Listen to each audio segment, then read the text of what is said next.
So, how to use the ban contacts feature.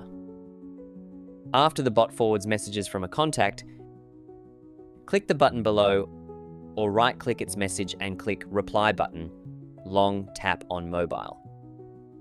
Then send the ban command. The bot will notify you that the chat connection is disconnected and the contact is banned. The bot will stop forwarding their messages to you while they can still use other normal bot functions. When you need to unban, reply to this contact in the same way and send the unban command. You'll get a prompt that you have unbanned the contact. If your bot is switched to topic mode, the operation is slightly different.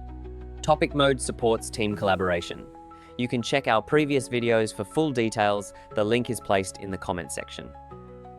In topic mode, you can send the ban command directly in the topic associated with that contact. After sending the command, the bot will notify you that the contact has been banned. The bot will stop forwarding their messages to topic, while they can still use other normal bot functions. To unban the contact, simply send the unban command, and the bot will notify you that the ban has been lifted. In addition, you can ban or unban contacts in the OnlyTG console. To access the console, click Open App in OnlyTG Echo or enter app.onlytg.io directly into your browser. Once there, click Contacts in the left-hand menu, then locate the Action column on the far right. From the More drop-down menu, you can ban or unban contacts.